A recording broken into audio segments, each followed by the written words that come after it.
이번이 세 번째 강의, 우리가 운동량과 충격량에 대해서 3단원에서 배워보게 될 텐데, 앞서 이제 단원 두 개가 좀 중요하다 보니까 지금 단원은 그 단원보다 조금 덜하게 난이도가 진행이 될 것 같아요. 또한 통합과학에서 지금 했던 단원이 거의 이론적으로 유사하게 나오다 보니까 우리가 이 단원 자체가 상대적으로 많이 쉬울 거예요. 그러다 보니까 뭐 빠르게 나가는 것도 있겠지만 뭐 난이도가 쉬운 것도 있어서 앞에 비하면 훨씬 수월하게 이 단원이 클리어 될 거라고 생각합니다. 자, 보시면 일단 운동량이라는 개념부터 출발할 건데, 우리는 이 운동량을 깊게 생각할 필요가 없어요. 왜냐면 이제 설명하자면 물체가 어떤 상태를 가지고 있는 걸 사진을 찍었다고 합시다. 그러면 정지해 있던, 움직이고 있던 그 순간이 찍혔겠죠. 그러면 그 순간에 걔가 가진 질량과 속도의 곱으로 이 지금 물체가 어떤 운동 상태다라는 걸 수학적으로 표현한 게 운동량이에요. 그래서 정의하자면 똑같아요. 이게 차이가 없어요. 운동 상태를 표현했다. 근데 그게 어떤 약속된 수치로 표현됐다 이렇게 볼 수가 있는 거죠. 그러다 보니까 운동량이라는 개념을 설명해줘 라고 한다면 운동하는 양이에요. 그냥 얘가 지금 얼만큼 운동하고 있다. 근데 거기서 오해하면 안 되는 게, 자, 공식 구조상 이렇게 구성되어 있으니까 얘가 운동량이 크다라는 표현을 이 크다 똑같은 의미로 물체가 빠르다 라는 표현과 동의시하면 안 되는 거죠. 왜냐면 질량이 크고 속력이 작아서 운동량이 작을 수도 있잖아요. 그래서 운동량이라는 건 어떤 운동의 규모, 질량과 굴러가는 빠르기에 통합된 그런 개념이다. 근데 그냥 그렇게 하자고 약속한 거다라고 가볍게 넘어갈 수가 있어요. 자, 해서 아니니까 정리해 놓고, 여기서 조심해야 되는 게, 방금 내가 표현할 때 크기 때문에 속력이라고도 얘기하긴 하는데, 정확히 하자면 속도의 질량이 곱해진 게 운동량의 개념이에요. 그럼 우리가 물리 첫 단원에서 속력과 속도를 구분하고 시작했잖아요. 그러니까 방향성이 중요한 물리량이기 때문에 그걸로 만들어진 운동량 또한 방향성이 중요해요. 근데 양이잖아요, 양. 양이라는 건 많이 있다, 적게 있다지 마이너스로 있다 이런 표현은 말이 안 되는 거니까 우리도 쟤를 그냥 단순하게는 뭐 구구단처럼 뭐 곱하기 뭐 이렇게 계산은 끝낼 거지만 크기 성분에 방향성이 포함되어 있다는 걸 알고는 있어야 돼요. 문제 풀 때 그게 많이 필요하진 않겠지만 어쨌든 제가 문제 풀면서 쟤를 가지고 그냥 구할 때는 많지 않을 거고, 우리는 훨씬 더 많은 빈도로 델타 P를 구하게 될 거예요. 그럼 이 델타 P는 운동량 변화량이라고 하고, 운동량에서 운동량, 초기 운동량을 빼서 우리가 정의를 하겠죠. 여기서 이제 방향성이 중요해지는 거예요. 자, 이걸 구분하기 위해서 하나의 예제를 이제 설명할 건데, 예를 들어서 2kg짜리 물체가, 좀 찌그러졌네? 10m/s로 날아가는 상황에서 이 진행 거리 축상에 벽이 있다고 가정합시다. 그래서 이 벽에서 2kg짜리가 튕겨 나올 건데, 튕겨 나올 때 살짝 느려져서 5m/s가 됐다고 할 거고요. 똑같은 상황에서 2kg짜리가 10m/s로 날아갈 건데, 이 날아가는 물체가 벽을 뚫고 살짝 느려진 상태로 5m/s로 갔다고 설명을 할 거예요. 자, 그러면 물체의 각각에 대한 운동량만 보면 얘가 20kg/m/s. 자, 단위도 이 개념 자체가 이렇게 복잡하지 않다 보니까 새로운 운동량만의 단위 안 쓰고 이 형성되어 있는 개념의 단위를 그대로 곱해서 운동량 단위로 씁니다. kg/m/s. 얘도 수치 kg/m/s. 자, 20kg/m/s, 옆에도 10kg/m/s. 그러면 그냥 숫자만 보면 20에서 10 됐고 20에서 10 됐으니까 변화량이 우리가 방향성을 고려하지 않으면 똑같아 보이지만 상황적으로 다르잖아요. 두 상황이 다른데 어떻게 운동량 변화량을 똑같이 표현을 하겠어요? 그러다 보니까 위에 있는 것과 밑에 있는 것에 방향성을 고려한 계산을 해줘야 되는데, 그 방향성이라는 게 기준이 있어야 되는 거잖아요. 기준이 플러스, 기준 반대가 마이너스. 근데 그 기준이라는 게 없는 문제에서는 내가 설정하기 나름인데, 나 말고 다른 사람은 나와 의견이 좀 달라서 플러스 마이너스 축이 뒤집혀 있을 수도 있는 거니까 우리는 두 가지 경우 다 풀어봅시다. 해서 첫 번째, 오른쪽이 플러스를 잡을 거예요. 그러면 여기에서 나중과 처음은 정해져 있는 거니까 나중이 마이너스가 되겠죠. 마이너스 10, 마이너스 플러스 20. 그러면 결과값이 마이너스 30이 되겠죠. 또한 두 번째, 왼쪽 나중 방향을 플러스 축으로 잡으면 얘 같은 경우에는 플러스 10, 마이너스 20, 플러스 30이 나와요. 여기서 구분해야 되는 게 이 가운데 있는 마이너스는 원래 델타에 있는 연산자로서 뺄셈의 연산자로서 있는 거고 가로 안에는 방향성을 포함한 크기를 표현해 놓은 거예요. 자, 그러니까 계산 결과상 30이라는 숫자는 똑같은 건데 앞에 부호가 다르죠. 근데 이게 기준이 없단 말이에요. 문제에서 제시하지 않는 이상. 그래서 우리는 계산 과정에서는 방향성을 고려를 하겠지만 결과적으로 운동량 변화량이 몇이냐라고 물어본다면 그냥 30이라고 답은 할 거예요. 자, 여기서 만약에 문제에서 이제 어떤 정의적인 측면에서 이 운동량 변화량 방향이 어디냐라고 물어본다면 조금 이따 이제 충격량 하면서 덧붙이겠지만 운동량 변화량이라는 게 충격량과 같고 충격량은 힘 곱하기 시간으로 정의되어 있죠. 해서 시간은 방향성이 없어서 힘과 충격량 방향이 같단 말이에요. 그렇다면 역시나 는으로 연결되어 있는 운동량 변화량의 방향도 힘의 방향과 같다라고 볼 수가 있죠. 지금 같은 경우에 벽이 이 물체를 밀어내서 튕겨나간 상황이니까 힘의 방향은 왼쪽 방향이 될 거고 그 왼쪽 방향으로 운동량 변화량 방향이 형성돼 있다. 이렇게 할 수 있겠네요. 그래서 굳이 이런 걸 찝는 문제가 그동안 본 적은 없는 것 같은데 없다고 앞으로도 없다고 볼 수는 없는 거니까 알고만 계시면 될 것 같아요. 밑에 상황 방향이 안 바뀌었어요. 그래서 뭐 대부분은 오른쪽을 이 유지되고 있는 방향성을 플러스로 잡겠지만 얘도 똑같이 합시다. 오른쪽이 플러스인 경우 얘가 플러스 10 마이너스 플러스 20 그래서 마이너스 10이 나올 거고요. 근데 왼쪽 방향이 플러스로 잡는 뭐 예를 들어 오른손잡이와 왼손잡이가 있듯이 그런 사람이 있을 수도 있으니까 왼쪽이 플러스 축으로 잡힌 경우에는 마이너스 10에 마이너스 20이 되겠죠. 그러면 이제 결과값이 플러스 10이 나올 거예요. 이것도 마찬가지로 계산 과정에선 방향성을 고려했겠지만 결과값은 크기는 똑같으니까 얘는 델타 P가 10이다 라고 이제 표현을 하는 거죠. 해서 다른 상황과 다른 값이 유도된 걸 볼 수가 있어요. 알겠죠? 그래서 정리하자면 우리는 이제 어떤 푸는 테크닉 이런 게 좀 더 중요한 입장이에요. 그러다 보니 여기서 20에서 10이 되는 게 방향성이 바뀌면 그때는 그냥 크기적으로 더하면 되는 거고 방향이 뭔가 운동 상태가 변했는데 유지된다면 두 크기적으로 빼서 큰 값, 부호값을 유지시키면 되는 거라고 정리할 수 있을 것 같아요. 그래서 문제 풀 때 계속 방향이 바뀌었냐 안 바뀌었냐 가지고 운동량 변화량을 암산을 빠르게 할 거니까 뒤에 이제 문제풀이 편에서는 내가 이렇게 설명할 때 같이 따라오시면 될 것 같아요. 자, 여기에 충격량을 곁들여 봅시다. 자, 충격량은 항상 충격력이라고 하는 개념과 구분을 좀 잘해야 되는데 I가 충격량이고 F가 충격력이에요.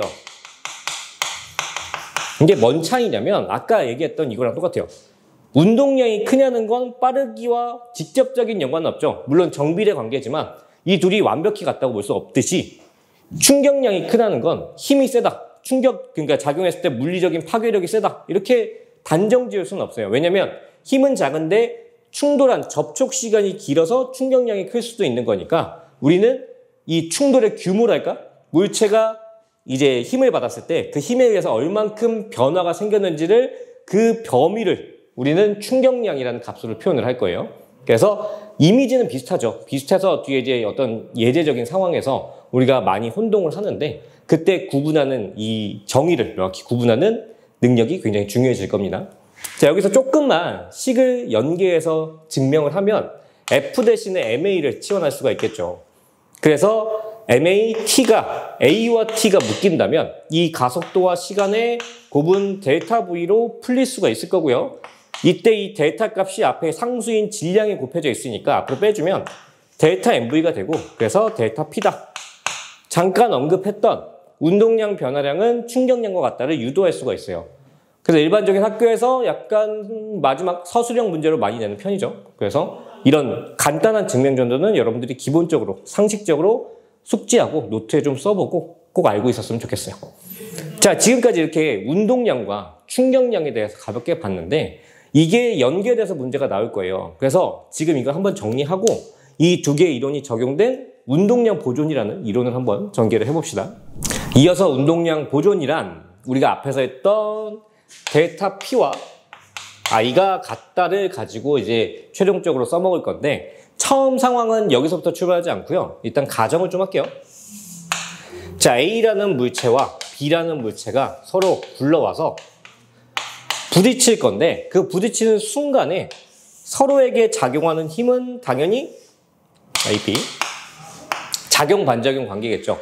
A가 B를 때리는 힘과 B가 A를 때리는 힘은 다를 수가 없을 거야. 근데 방향적으로 보면 A가 B를 오른쪽으로 밀 거고요. B는 A를 왼쪽으로 밀 거란 말이에요.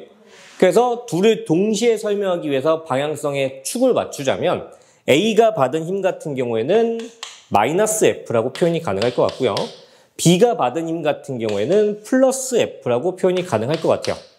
자, 여기에 두 물체가 붙었다가 튕겨나가는 이 접촉 시간이 다를 수가 없으니까 역시나 시간도 A, B가 같다고 보면 결국 고백값이 같다고, 크기적으로 같다고. 자, 여기서 되게 이제 교과상 이렇게 표현이 되면 얘는 마이너스고 얘는 플러스인데 어떻게 같냐라고 하는데 A 값이 음수기 때문에 그 앞에 마이너스를 이미 붙여놓은 거예요. 그러면 여기에 음수가 대입되면 크기적으로 똑같을 수밖에 없겠죠.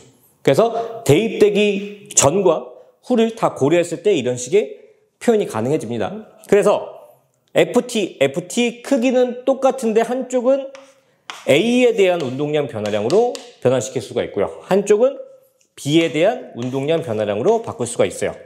자, 이거를 델타 값을 풀어주면 위로 갈게요. 마이너스에 대해서 PA와 마이너스 PA0는 PB에 대해서 PB0가 되겠네요. 자, 모든 게 지금 구체적으로 표현은 안 했지만 다 벡터예요. 방향성을 갖고 있어요. 여기도 다 벡터예요. 자, 그 다음에 마이너스를 이제 분배를 시켜줬을 때 순서가 바뀌겠죠. 뺄셈이니까. 그래서 PA0 마이너스 PA는 PB의 PB0. 자, 여기서 제로가 붙은 게 초기 성분인데 이걸 좌변에 없는 걸 우변에 항정리를 좀 해주면 PA0 플러스 PB0는 PB 플러스 AB 이렇게 쓸 수가 있어요. 그러니까 최종적으로 우리가 운동량 보존을 제목으로 쓰고 시작했는데 이 식의 형태가 내가 원하는 이제 결과물이다 이렇게 볼 수가 있죠. 자, 시작 자체는 작용 반작용에서 시작했어요. 그러다 보니까 예외가 있을 수가 없는 거야. 작용 반작용이 법칙이니까 다른 이제 일어날 수 없는, 적용될 수 없는 상황은 절대 있으면 안 되겠죠. 그래서 얘도 전제 조건 자체가 문제가 없을 수밖에 없는 조건이기 때문에 우리가 충돌이라는 어떤 상황의 입장에서 또는 힘을 물체가 받아서 운동 상태가 변하는 상황에서 이 운동량 보존이 성립을 안 할 수가 없어요. 그래서 웬만한 이제 이 다음 단원이 역학적 에너지 보존일 건데 그 단원에서 충돌 상황이 나오면 에너지 보존은 아닐 수도 있는데 운동량 보존은 100% 확실하기 때문에 운동량 보존으로 전후의 속력을 구해야 돼요. 그 다음에 충돌 후에 튕겨나간 뒤에 또 다시 역학적 에너지 보존 문제로 바뀌는 거죠. 그 중간에 잠깐 풀이 방향을 바꿔야 된다는 걸 이제 학습을 해야 되는데 그건 이제 다음 단원에 풀이 시간에 이제 얘기를 하고요. 자, 여기가 이 식 자체를 단순하게 전, 후 충돌하는 물체는 당연히 두 개겠죠. 서로가 충돌하는 거니까. 그 각각에 대한 운동량의 합이 같다. 근데 방향성을 고려해서 플러스 마이너스 고려해서 더한 값이 같다. 이렇게 볼 수가 있어요. 그럼 예제를 써야 이해가 쉬울 텐데 자, 처음에 2kg짜리가 10m/s로 굴러오다가 정면에 있는 4kg짜리의 장애물을 만났다고 합시다. 정제 있어요. 자, 편의상 불러야 되니까 A, B라고 이름을 붙이고 자, 이때 첫 번째 상황. 자, A라는 물체가 부딪혔는데 방향이 안 바뀌고 원래 상황을 유지해서 2m/s로 느려졌다고 가정하고요. 4kg짜리는 빠르게 튕겨나갔다고 가정을 할게요. 그러면 이 튕겨나가는 4kg짜리 B가 얼만큼의 빠르기로 튕겨나가겠냐라는 질문이 들어올 수가 있어요. 그러면 충돌 전의 입장에서 운동량이 20이고 얘는 정지에 있었으니까 운동량이 없겠죠. 말 그대로 운동하는 양이니까 정지에 있는 건 0인 거지. 그래서 밑에도 토탈 값이 이제 더한 값이 0이 돼야 되는데 A가 지금 4밖에 없으니까 B가 나머지 16을 갖고 있어야 운동량 보존이 성립을 해요. 그러면 질량 4kg짜리가 운동량 16을 갖고 있어야 되니까 얘는 4m/s를 갖는다. 이렇게 풀 수가 있죠. 이게 1번 상황이라면 방향성이 중요한, 자, 두 번째, 질량이 작은 물체가 큰 물체한테 부딪혔으니까 반대로 튕겨 나올 수도 있거든요. 그래서 A가 반대 방향으로 2m/s로 튕겨 나왔고 B가 반대로 원래 가던 방향으로, A가 가던 방향으로 튕겨 나간다면 이때 B의 속력은 몇이냐? 이런 문제가 나올 때 우리는 처음에 얘를 20으로 잡았잖아요. 그죠? 그래서 20이 암묵적으로 기준이 된 거예요. 플러스 20. 그래서 이 전 상황과 후 상황의 방향성을 통일시켜야 되기 때문에 얘 같은 경우에는 마이너스 4가 될 거고요. 그래서 옆에 있는 B의 운동량이 24가 돼야 토탈 20 값이 보존이 되겠죠. 그러면 24의 운동량은 6m/s가 있어야 만들 수가 있겠네요. 그래서 이 파트에서 주로 쓰는 운동량 보존이라는 개념이 이런 식으로 적용이 됩니다. 어렵지 않죠? 근데 약간 응용인데 운동량 변화량이 충격량이니까 우리는 충격량을 운동량 변화량만 봐도 알 수가 있단 말이에요. 그래서 A 입장에서 1번 상황이랑 연계되게 A만 본다면 20에서 4가 된 거니까 마이너스 16이 변했을 거예요. 그래서 충격량은 마이너스 16, 어쨌든 크기로 보면 16N가 변했다고 볼 수가 있죠. 그래서 얘를 구하게 된다면 반대쪽에 같이 충돌한 B 입장에서 보면 0에서 16이 된 거니까 플러스 16N가 변했다 이렇게 볼 수가 있어요. 해서 총 토탈 값이 같다는 방식으로 문제를 풀어도 되지만 한쪽의 운동량 변화량이 명확하다면 다른 한쪽은 부호만 반대로 크기는 똑같이 변화를 적용시키면 나중 운동량을 구할 수가 있어요. 이게 뭔 차이냐? 이제 이해가 안 될 수도 있지만 얘가 16을 뺐는데 얘가 처음에 정지했다는 게 명확한 상황이잖아요. 그러면 그냥 더해보지 않더라도 0에서 16 변했으니까 16이다 라고 결과가 나온다는 얘기예요.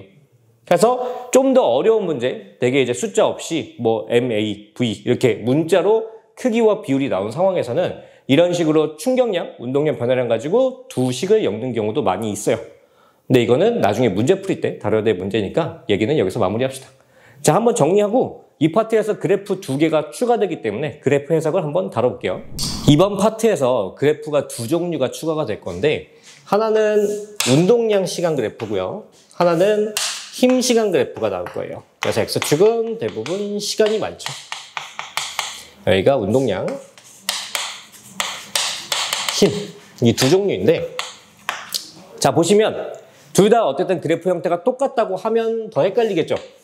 같은 모양 그래프인데 해석 방향이 다른 거지. 그래서 값도 부여를 합시다. 예제가 그냥 개념 설명이 되면 되겠네요. 자, 왼쪽 같은 경우에 우리는 기울기 값이 중요해져요.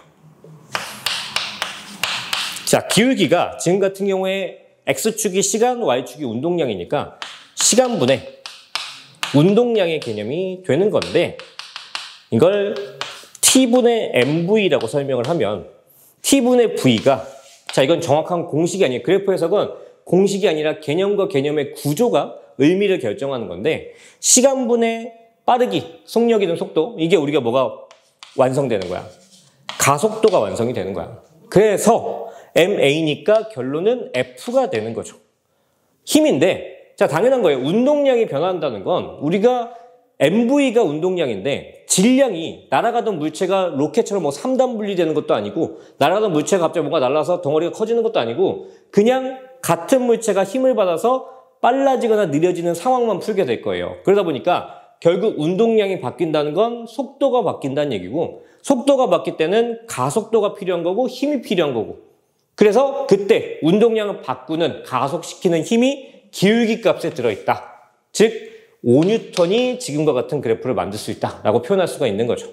해서 기울기의 의미가 우리는 이제 앞으로 충격력이나 아니면 이 충격력을 만드는 알자입니다.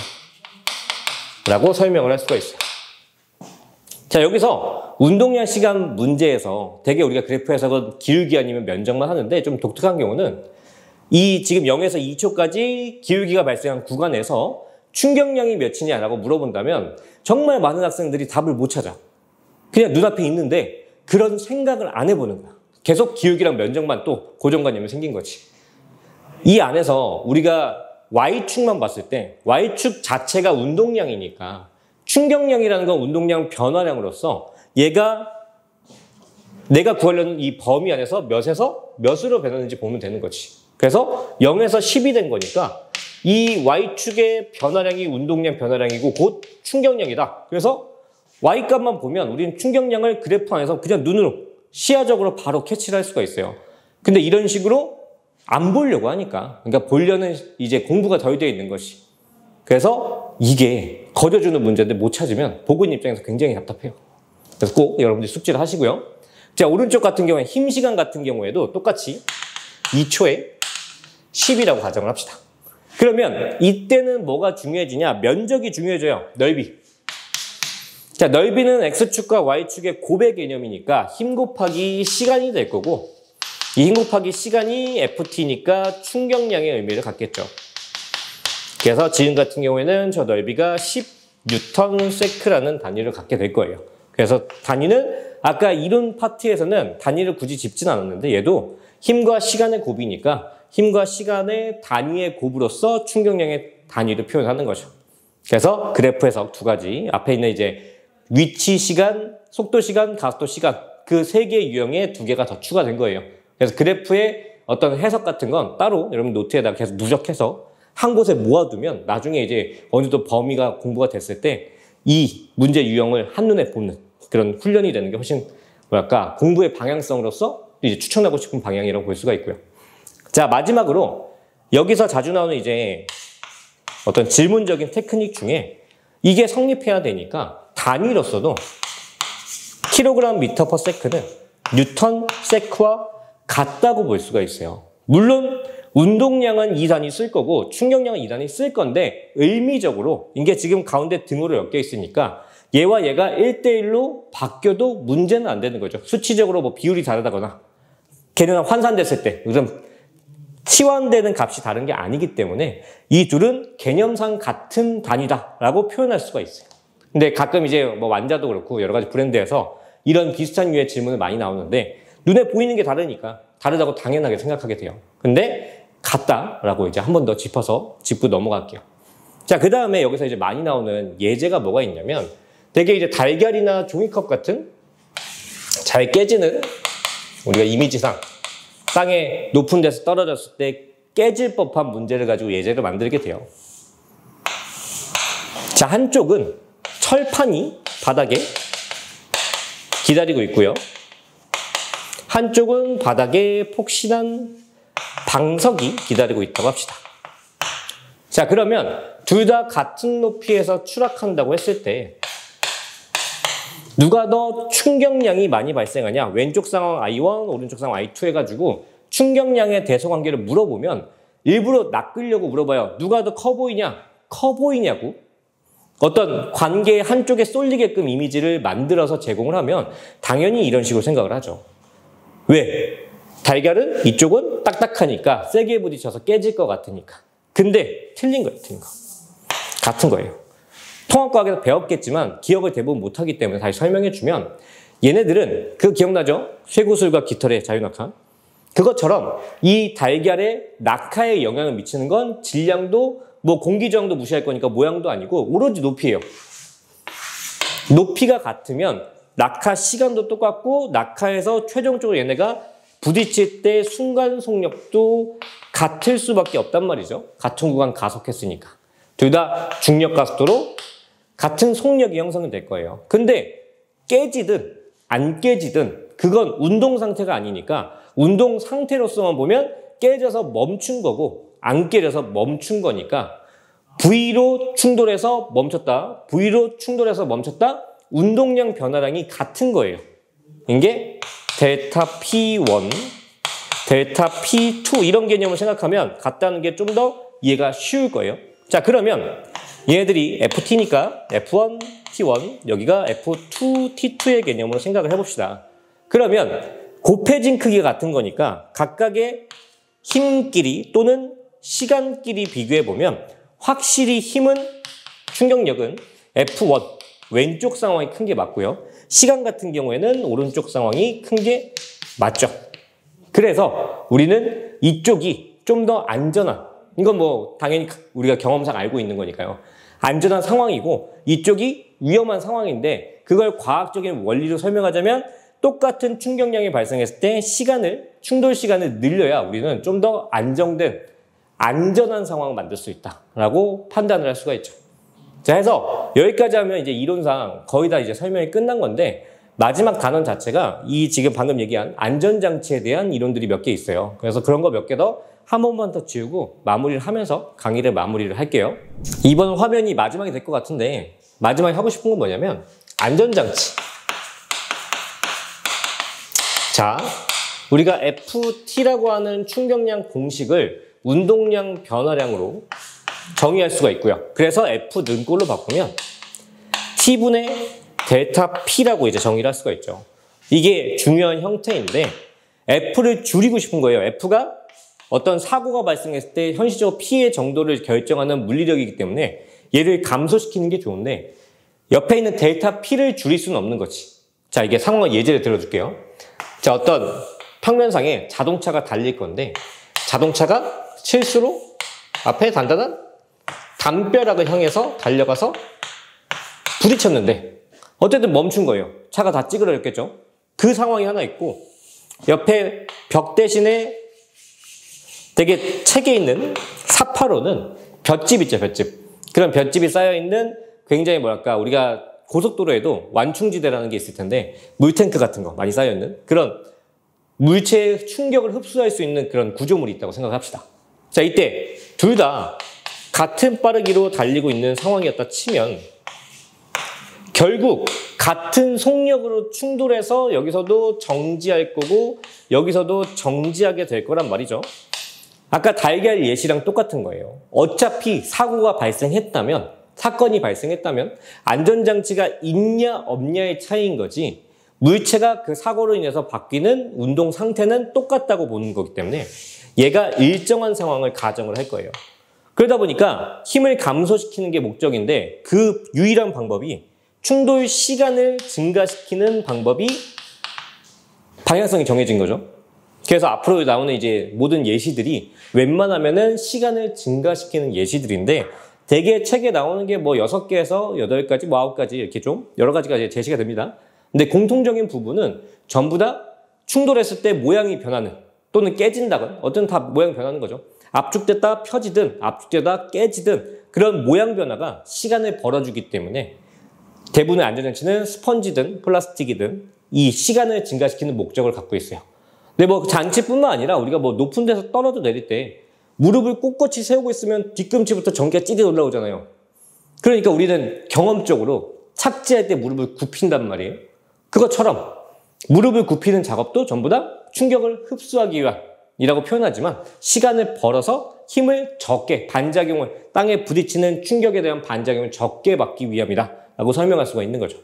그래서 예시는 뭐 내가 그림을 그리는 것보다 그냥 이 화면을 한번 쫙 띄어서 예시를 다 보여드리는 게 훨씬 더 여러분들이 예쁜 그림을 볼 수가 있겠죠. 그래서 지금 보이시는 이 화면이 책에 되게 나오는 예시니까 이걸 한번 참고해서 훑어보시면 될 것 같고 이 단원이 많이 부각이 되다 보니까 우리는 되게 힘을 줄이는 게 좋다 또는 충격량이 굉장히 부정적이다. 충격량은 줄여야 좋다라는 이미지를 갖게 되는데 충격량은 처음에도 얘기했지만 힘이 물체의 운동 상태를 바꾸는 그 규모 정도기 때문에 좋다 나쁘다가 없어요. 근데 안전장치는 이 제목 그래서 이런 뭐랄까 피해, 사고 이런 거에 예시가 많이 나오다 보니까 부정적인 이미지가 생길 수도 있는 건데 그래서 다른 제목이 충격량을 증가시키는 경우가 다른 제목에 나오죠. 그래서 얘를 뭐 제목상 1번, 얘를 제목상 2번이라고 할게요. 자, 이번에는 몇 개 상황이 없어요. 예를 들어 가장 많이 나오는 게 대포의 포신 길이를 길게 증가시키는 그런 예시가 나오죠. 자, 대포 같은 경우에 뭐 가볍게 그냥 예시를 들면 자, 대포를 쏜다고 해봅시다.